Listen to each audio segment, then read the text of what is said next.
Okay. Hi, everybody. Welcome to the third episode or edition, if you like, of How She Does It.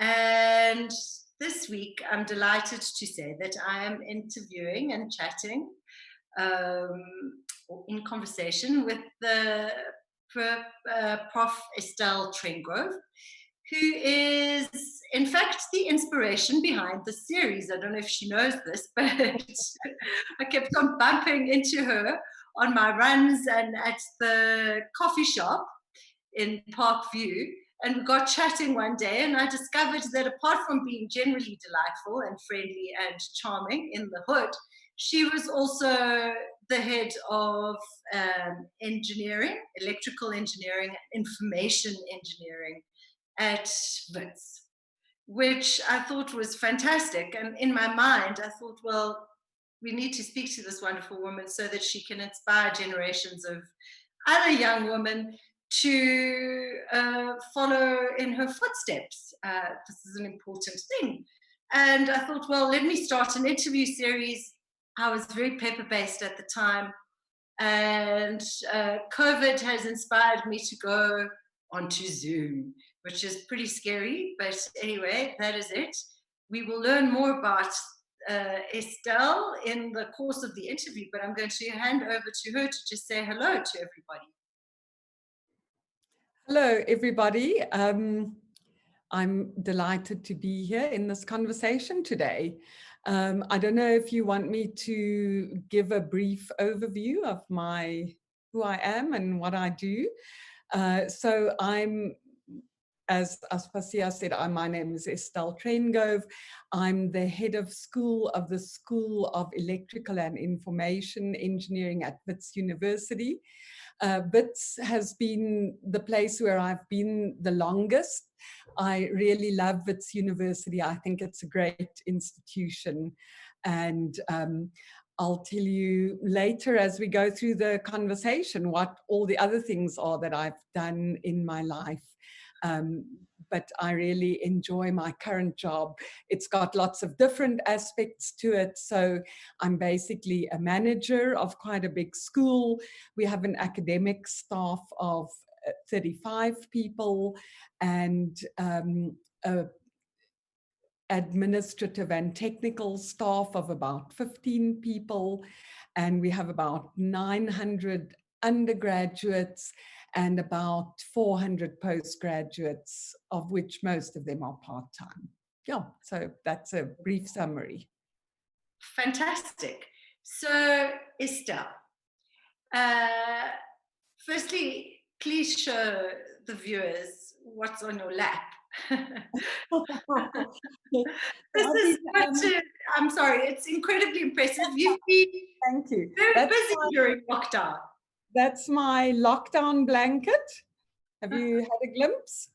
I sit and crochet in the evenings in front of the TV. So, and then also 3 of my staff members are having babies between June and September. So I'm crocheting madly to give each of them a blanket. May I also say it's a very super stylish blanket. So if all else fails, you know, you have a future in wear.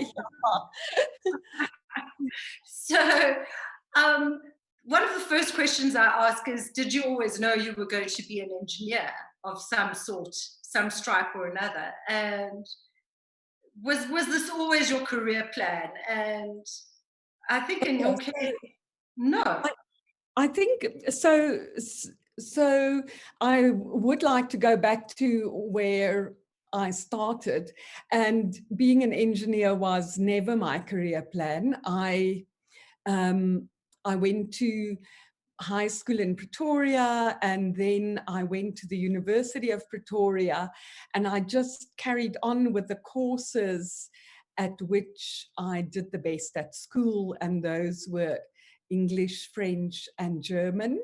And then by the end of my BA, I suddenly realized that I'd never thought about a career, actually. And all I could do was interpret poetry in 3 different languages. Not a And bad so thing. I mean, that's very impressive. that's good. So I went to the campus psychologist, and he did aptitude tests and whatever, all those tests that they do. And afterwards, he said to me, so I was a 20-year-old third-year student at that time, about to finish my BA. And he said to me, the aptitude tests show that I have a very strong maths aptitude. And he says, so you should have done electrical engineering because that requires the strongest maths aptitude. And I can still remember that day really clearly, because I walked out of his office and all I could think was, he thinks I can do a man's job. And that's the sort of mindset that I came from.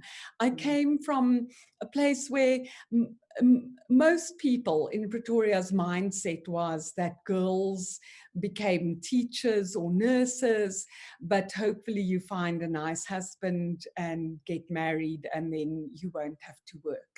So really I'd never thought about a career before, but I did have some study debt at that time and I couldn't go and do engineering. But so the thought came from there, and I worked initially as a translator because of all the languages, but translating. So I really sort of discovered my way as I went along.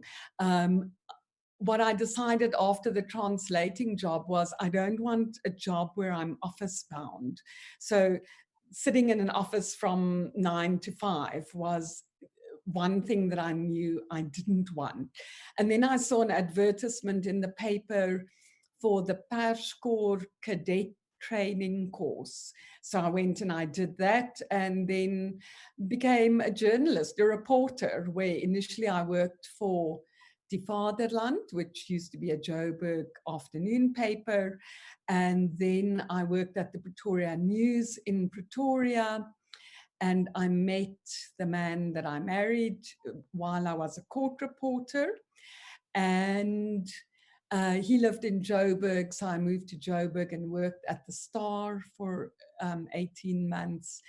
And then I wanted to make a change, so I kept thinking about the psychologist who said I should do electrical engineering. And eventually I went and studied electrical engineering at Wits when I was 28 years old. So, yeah, I think...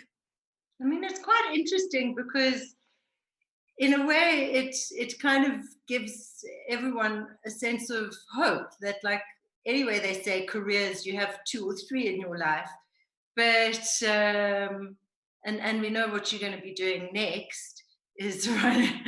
But I think it's quite fascinating, but I'm also really interested in how I don't think those attitudes about girls and their careers have completely changed. And certainly not when it comes to sort of these male dominated careers. I mean, if you run the the information side of the engineering school, and computer programming is such a male dominated environment that they almost say that a lot of the apps and the things that dominate our lives, the search engines, have this inbuilt male bias because males are the ones who are writing the code. And so this is fascinating. How have you dealt with that in your academic? I mean, take us back to being a sort of older student in the engineering department. So I remember that engineering department. I used to go yeah, visit engineers. engineering students in their shorts and their slip-slops and make fun of all the students walking by. That's what I heard. So I guess one's experience as an older student is very different to being a young student. So I felt quite separate from most of my peers. I had a family, And also, you don't realize when we think now of someone who's 28 compared to someone who's 18, we don't think that's that much older. But to an 18-year-old, a married 28-year-old woman is really ancient. And I can remember I could see students gossiping about me somewhere in the back. And then one of the brave ones came up to me and said, we hear you're 28. Is that true? So I said, yeah, that's true. He says, that means you'll be over 30 when you graduate. So I said, yeah, right. And he said, do you think anyone's going to give you a job at that age? So that's how the young students felt about me at that time. And then I think I went into the building industry after I graduated for 7 years. So I seem to have divided my whole career into blocks of 7 years. I did 7 years at different newspapers, and then 7 years in the building industry. And I did love the building industry because I loved being part of something where you start with a bare piece of ground and then you end up with a building or a shopping center or an office park where you feel you've been a part of that process. So that was great. That was also quite sort of, we used to have meetings in the site foreman site hut. We had a site meeting every week, and most of those site foremen didn't have a lot of women on their sites, so they had pictures of pin-up girls with enormous breasts in their site huts, and I was always torn between whether I should stare and take a good look or whether I should just pretend I hadn't seen it. So there was that. And then I came to Wits, and I loved it at Wits because everyone treated me like an equal. I worked under initially a head of school, Charles Landy, who has passed away, and then Ian Jandrell, who's the dean of our faculty now. And especially those heads of school who were my line bosses always treated me like an equal. And I think that's why I'll have a loyalty to Wits because of the way that I was treated there. So, yeah.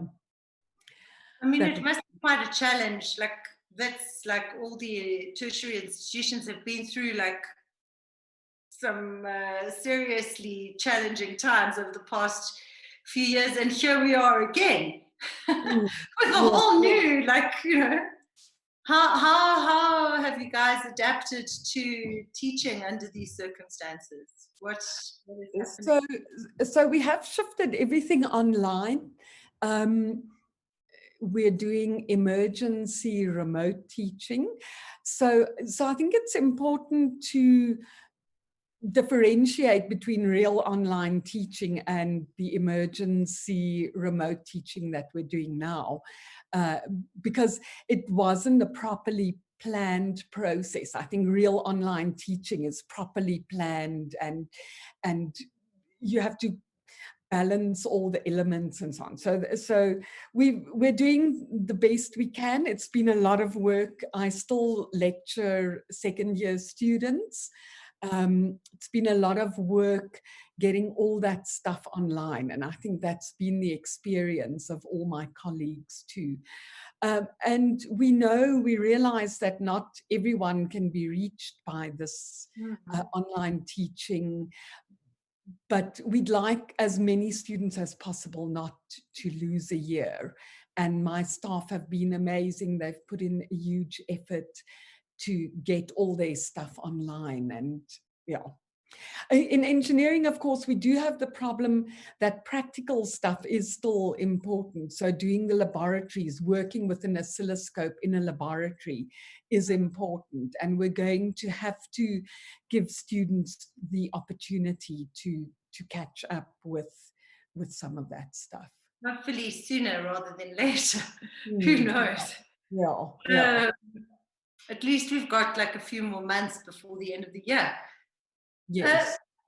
Estelle, how do we change? I mean, I know I'm asking a like huge question here, but how do we change the attitudes of young women to your discipline or to following a discipline in these STEM? I So mean, I think it medical is. school seems to be fine, so people Mm. are still going towards the medical sciences quite with alacrity. But I think there's still like a bit of a block. I mean, I remember there was one engineering girl student when I was at in my year at Wits.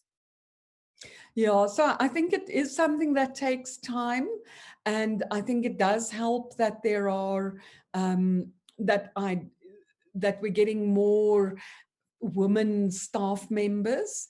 Uh, so I think that all I think that does help. And I think it's also partly a perception problem where I think a lot of people confuse engineering, being an engineer with being a technician. So when I used to go to those school career days and things, one of the most common comments that I would get was from girls and their parents who would say, oh, we don't want them to do engineering because engineering is dirty and dangerous. So I think they have a misconception where they think the engineer is the person who climbs up on the electricity pole and hauls heavy Yeah. cable, whatever. So yeah, the job of engineering is much more of designing and project management and yeah. So we do sometimes get our hands dirty. But I think especially software development should be an attractive career to many women, especially these days, because you can work from home a lot of the time. Yeah, I was going to say, so you already started dealing with this like kind of balancing this work-life balance. You had young kids, you changed career, changed focus completely. Tell us a bit about that. So I think for a long time, I felt like I was doing everything badly, being bad at my career and being bad at being a mother. But my children are fantastic and talented, so I guess I didn't do too badly there. And now in the end, I'm glad that I've had the rich smorgasbord of experiences that I've had, and I, I think in the end I've had not the worst of all worlds, but I've had the best of all worlds. I've had everything, and I think women can have everything these days, which is amazing. You can have it all. Yeah. That's very inspirational. um, so my question to you is, you did in fact though delve into some quite dangerous territory involving lightning, which was the subject of your PhD. And you Yeah. seem to have like a real fondness for lightning. So tell us a bit about lightning. So lightning is fantastic. People wonder how it fits into electrical engineering, and of course, it is a big impulse of current that connects from clouds to the earth. So for that reason, it forms part of high voltage engineering, and I I really enjoyed the work that I did because it sort of reached back a little bit to the BA that I did long ago. I did my PhD on lightning myths and beliefs in Southern Africa and whether they affect people's personal safety. So I really enjoyed the time of delving into the old ethnographies and the old tales to find stories about lightning. Yeah, it was really nice. And then the lightning community worldwide is a very small community. So when my supervisor took me to my first lightning conference. It was in Italy in 2010. And what's amazing about that community is, for the world's premier lightning conference, everyone comes together, and you meet the guys who wrote the textbooks on lightning, and you're like, oh, this guy, he's the god of lightning. And then he You comes will have a up to secret you and tattoo, he Estelle. does a chat to you, and all the people who wrote the eminent papers that you quote in your work, they're all there, and they come over and they have a chat and they talk to you about your work. It was a really affirming experience, so it was really great. Yeah, I love that. Yeah, and we do still have a strong lightning group at Wits. In fact, it went through a bit of a dip, but I think it's getting back together nicely. And in 2022, I don't know how things will work out with COVID and whatnot, but in 2022, we're due to host that premier lightning conference in the world in South Africa, the International Conference on Lightning Protection. So that'll be really So, nice. I mean, is there any way to actually challenge, like, channel lightning for good? To channel it, to use it as energy, is that the Yeah. question? So I think the problem really primarily is, where do you store that energy? So remember, a good analogy is the solar panels on your roof. You have to store all that energy in a battery so that you can use it at night to turn your lights on or whatever. And lightning lets through a very short, very enormous burst of energy, and you just can't contain it. So it's impossible to contain it all and store it for future use. That's the problem. So, and then the other thing is that lightning is quite a random event. So you can't really predict where to go to catch it. But I understand that people in China are working on storing the energy from lightning and reusing it. So storage is basically the problem. Yeah. Wow. And protection? I mean, are we like improving our ability to protect ourselves from lightning? So I think the best way to protect yourself from lightning is to be indoors. And the houses that we live in, the structures inside suburban Johannesburg are pretty safe to be in, because they've got water pipes. So the lightning, if lightning strikes your house, lightning can flow through the water pipes, even if you don't have lightning protection, or through the electrical wiring or whatever. So people would be safe. Maybe your electronic equipment will melt down, but people are mostly safe in the cities, inside their houses. The problem is really in more rural areas where people don't have running water or electrical wiring and stuff, and they don't have solid, well-insulated roofs and things. So lightning can strike a tin roof and kill a person inside a small hut. So those people in rural areas are not well protected. That's the reality in South Africa. Yeah. So does the lightning community I was asking before all have a secret tattoo, like a Harry Potter? We should have a secret tattoo. Little Harry Potter lightning. Yeah, like a lightning flash. Yeah. There you go. My colleague Karina Schumann, Dr. Karina Schumann, is one of the leading experts in lightning photography in the world, and she has 2 lightning-shaped earrings. So I think maybe we should start that as a secret sign. Yeah. uh, so I'm wondering if you could look back and tell your younger self, give your younger self some advice. What would that be? I think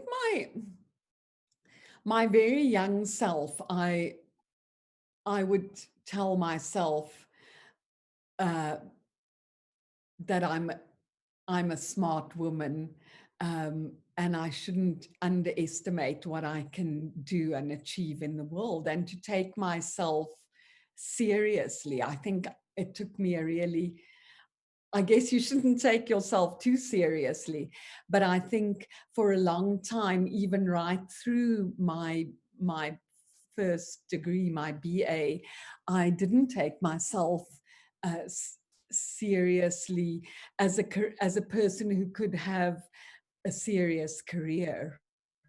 Yeah. So I think, yeah, I would do that. That's what I would tell myself. And then also, I think all the changes that I've had in my career have showed me that it's fantastic to have a new challenge. We should always be brave enough to embrace a new. Could you try again? Ooh, my Siri is talking to us. Hold on a second. Engaging. Oh, annoying. Okay, I think I would encourage people and encourage my younger self to embrace new adventures and new challenges constantly. Yeah, I think that's the way to stay interested in the world around us, is by trying out new challenging things. So we have a few questions which are coming through. A whole lot of people are wondering, they'd like you to actually mentor their daughters, specifically Eric Tyler has 2. They're aged 10 and 13. So speaking of mentorship, which I think is where Eric's question leads me, is what, if any, has mentorship played in your life? Oh, that's a good question. So, where to start? Okay, so I think in my role as head of school, which is very different to what my role was as a lecturer, because it is much more sort of dealing with the day-to-day running of the school, and students, quite many students come to me with their problems, and I've realized that students do have a great need to talk to somebody. A lot of our students are the first person in their family to go to university, and especially for those kids, they need someone to talk to about the hardships that they face, and being unsure of whether they're in the right career and how to proceed and all those things. And in fact, I recently did a really great course, speaking of always looking for a new challenge. It was an online course done through the University of Cape Town in life coaching. So I guess life coaching is very different to mentorship, but I did embark on that because I feel that there's a huge need for it. So, and I think also platforms like Zoom have made it possible to have a quick, one of the things that I learned on that course is you can have a quick 15-minute mentoring session or coaching session, and it can be meaningful still to the person who gets it. So I would be happy to mentor anybody and anybody's children. I'm very happy to do that. Yeah. And in your life, have there been people who have mentored you, who you look back and you go, that was actually like the right person at the right time who gave me. So I think the person, I guess two people stand out in my mind. The first one is my husband, Wim, who always believed, in fact, probably annoyingly so, always believed that there was nothing I couldn't do. And in through all my decisions that I've made, he's always backed me 100%. He supported me when I went back to university. He supported me financially and emotionally and in every way when I went back when I was 28. And since then, he's just always, I think he's undying faith in my ability to be able to do anything sometimes makes me carry on when part of me just wants to stop. And then the other person that I have to name who's mentored me and played a very meaningful role in my life is the current Dean of Engineering, Professor Ian Jandrell, who was my head of school at the School of Electrical Engineering and then later the School of Electrical and Information Engineering for 10 years. And I was about to give up I'd enrolled for a PhD and I was about to give up. And I said to him one day, I just can't anymore. And he's got unbelievable energy. And he said to me, no, you've got to have something that you're passionate about. Let's talk about this. And he is a lightning expert. He's probably South Africa's greatest lightning expert. And I was trying to do a software engineering PhD, but he then got me going on the theme of lightning myths and beliefs, and also he gave me all the opportunities that he gave all my male colleagues, and he always believed in me. And I certainly wouldn't have been the head of School of Electrical and Information Engineering today if it hadn't been for his mentorship and his guidance. Yeah. So Felix Frew says that he'd like you to inspire his 12-year-old son, who is an aspiring game designer. And I'm just wondering, I mean, I know that, you know, the digital world is really the way we could leapfrog in South Africa and Africa. What are the plans in your department? How do you guys see the future for us? Apart from training these young people to, you know, design. So for that guy specifically, we have a fantastic collaboration, an interdisciplinary collaboration with the Wits School of the Arts, and it is a game design program. It's called a Eng Sci in digital art, but it's a game design program. And what those students do is they do some of the courses with the electrical engineering students and some of the courses with the Wits School of the Arts digital art students. It's a 3-year program, and then after that program they can articulate either into the last 2 years of the electrical engineering professional degree or into an honors in digital art. So yeah, it's a great program. And also our program has over the past 20 years shifted quite a lot. So all of our students do emerge from the program with very good programming skills. So also those that qualify as electrical engineers, they do at least 2 years of programming courses, and yeah, they all emerge as good programmers.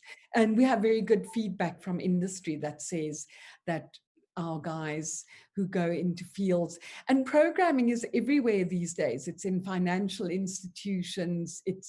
I don't think any engineer can survive without a bit of computer programming these days. I mean, especially games are like huge. During lockdown, those companies have grown in value tremendously as people spend all their time on Fortnite and all that other. There's lots of love for you, just saying. Professor Jan Jooster sends love and says, wow, an ex-Witsi, Wahid Moses, they're all very inspired. A second year EIE student misses you. You were the best prof, she says, Azania. Thank you. And Jeanette says, have you seen a balancing out between males and females in your classes? Or is it still very male dominated? So it's still a bit male dominated. We have, besides the engineering program and the digital art program that I've already spoken to you about, we also have a biomedical engineering program within my school. And the biomedical engineering program has attracted a much larger number of women. So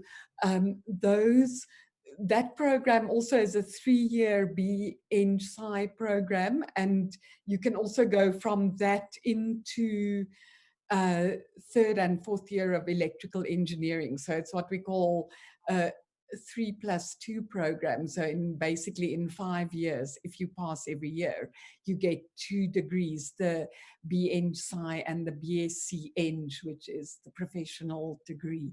And that biomed program, I think, has started to shift that balance, because quite a lot of young women sign up for the biomedical program and then articulate into electrical engineering. So that has made us shift the balance a little bit with our final year classes, but still less than half of our graduates are female. Yeah. No, I mean, Harvard Business School had a similar issue with a lot of women would enter into the school, so make the grade to get into Harvard Business School, but then they would graduate with like much poorer marks. And so they did some, and I thought what was interesting was what you were talking about, having more female lecturers and academics, and how, let's just analyze that a bit more. I think as a final kind of question, basically you're just getting lots of love on the on the feed. Someone says great interview with the most amazing head of school. Morgan T. Bunting seconds that. She's the reason you challenge. You are the reason he challenges himself. She's been my mentor for many years. So good work. They just love you. Okay, so women. Talk a bit about the role of like having actually role models, maybe, or people that you can see yourself kind of in a few years' time ahead, and so that creates like. So I think one of the things that's happened in my school is that the female students got together after the death of Uyinene Mkhwetyana, and so that kind of gender-based violence was a lot in the news.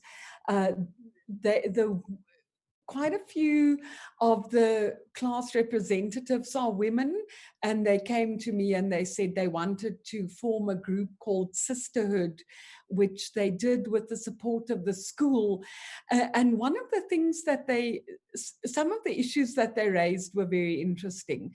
One of them was that when students get together in groups. So I think one of the important ways to succeed in engineering is you have to work with other students. And they felt that they were often excluded by groups of male students working together. And so they formed this group called Sisterhood so that they would be there for each other and be aware and mentor each other. So I think it's a powerful thing. And moving forward, I wish them all success. And the women in my school are involved in that. And but that kind of student-driven initiative, I think, can be very powerful in helping female students. And then just, you mentioned one of the big universities, MIT or Harvard, where you said Harvard. the women students, the marks were lower than the male students' marks. Yeah, and we couldn't understand it because, that's not at all been our experience, not at all. So the women are mixed very evenly through the class, and often the students that win prizes or come out at the top of the class are women. And do you track what happens to them professionally afterwards? We're trying to get better at that. We've been really bad at that. So I've been trying to connect with many of them on LinkedIn and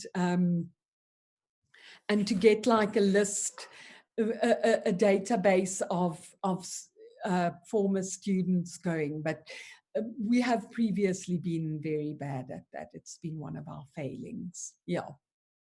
Because I'm not asking it to expose any failings. It was more that what was interesting about that case was that, and essentially, maybe this is an American thing, but that a lot of women who then graduated from these advanced Ivy League programs and into professional careers then discovered that they actually couldn't have it all.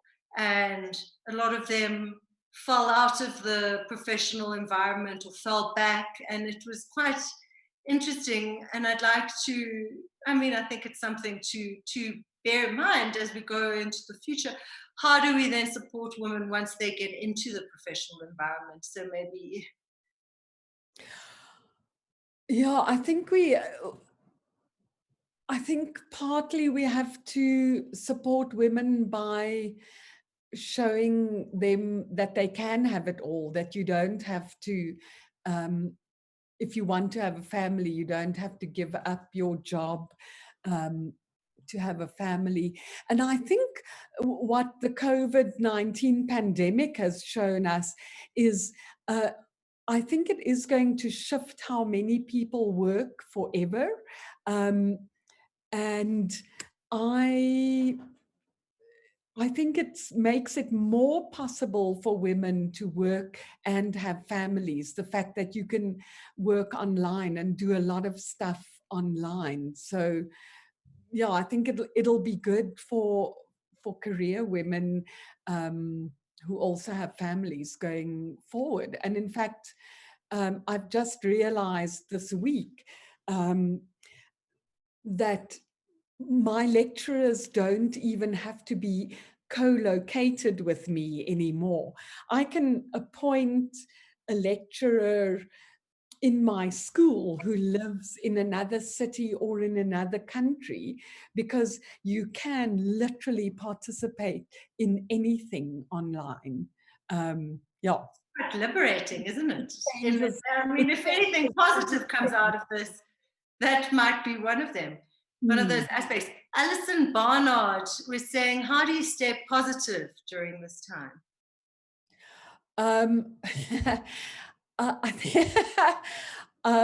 So when I get depressed, I watch Skulk Beside Note on Instagram. I don't know if you've seen him. He's got that. He's very funny. He's very funny. Very funny. And he keeps shaking all his curly curls and saying, we've got to stay positive, people.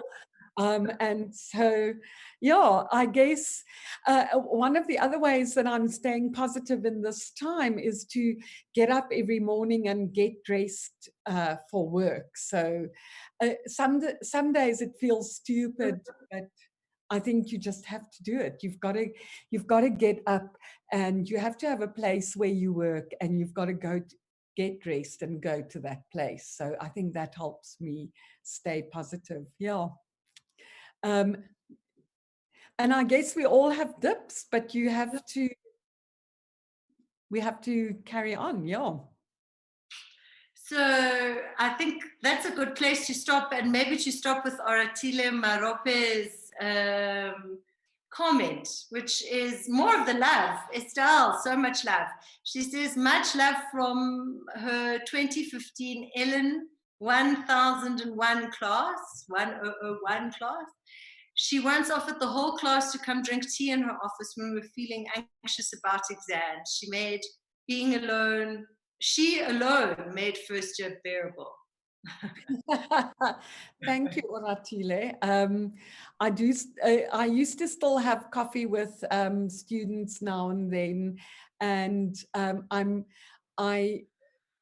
what I'm going to miss the most, what COVID-19 has taken away from me, is hugging all my students who come into my office. I really miss hugging. So yeah. I miss our champagne teapot, which is an institution at our office. I'm like, oh, when are we going to drink tea out of the champagne teapot again? Oh dear. But thank you very much, Estelle. That was so interesting and fascinating, and I hope all our viewers also enjoyed it. Thank you. And I'll see you at the coffee shop, I'm sure. Definitely. In the socially distanced line with our masks. Definitely. Thank you. Bye. Thank you so very much.